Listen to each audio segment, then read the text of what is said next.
this is a car دا یو گاڑی دی this is a house دا یو کور دی there is a house هاغه یو کور دی there is a car هاغه یو گاڑی دی السلام علیکم ګرانو پښتنو today you click on this video just because you want to learn about this and that ګرانو کتونکو نن په دې ویډیو باندې تاسو صرف او صرف د دې لپاره کلیک وکړو چې تاسو د this په باره کې زده کړئ او هم د that په باره کې زده کړئ بلها خلک that او this استعمالوي خو د بدقسمتۍ نه هغې په this او په that باندې نه پوهېږي انشاءالله د دې ویډیو د کتلو نه پس تاسو د that او د this په باره کې د ذرې برابر پوښتنه یعنی کوېسچن هم پاتې نه شي تاسو به پرې 100% پوه شئ یوازې تاسو نه تاسو به د دې قابل شئ چې تاسو پرې نور خلک هم بالکل په پټو سترګو پوه کوي ګرانو کتونکو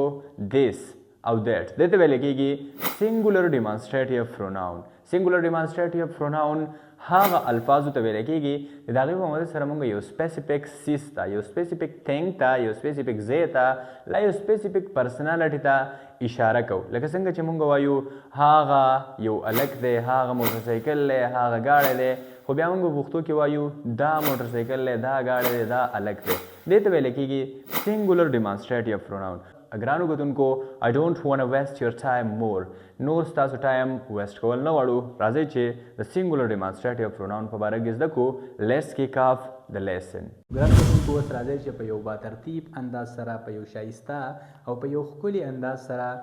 د ټولو نه اول singular demonstrative pronoun زده کړو singular demonstrative pronoun singular demonstrative pronoun څه ته وایي singular demonstrative pronoun مطلب دا دی کله چې موږ یو څیز ته اشاره کوو که هغه زموږ نه لرې وي لا هغه موږ ته نږدې وي او هغه یو وي یعنې دوه نه وي درې نه وي یو وي نو بیا دغه څیزونو ته موږ د singular demonstrative pronoun په ذریعه باندې اشاره کوو لکه څنګه د دې نه اول زده کوو this د هغه څیزونو دپاره استعمالیږي د هغه چا دپاره استعمالیږي چې هغه singular وي او هغه زموږ په خوا کې نږدې وي یعنی موږ د this په ذریعه باندې هغه څیزونو ته هغه چا ته اشاره کولی شو چې هغه زموږ په خوا کې نږدې وي او یو وي فار ایگزامپل زما سره یو مارکر دی او زه وایم چې دا یو مارکر دی یعنی دا زما سره په خوا کې نږدې دی او یو دی نو د دې لپاره په انګلیش کې استعمالیږي this as a marker this as a marker څه مطلب دی دا یو مارکر دی په دې سنټینس کې زما سره demonstrative pronoun this په دې سره ما د مارکر ته اشاره وکړه this is a marker دا یو مارکر دی فرض کا زما سره په خوا کې بورډ دی موبایل دی نو زه به وایم چې this is a board دا یو بورډ دی this is a mobile دا یو موبایل دی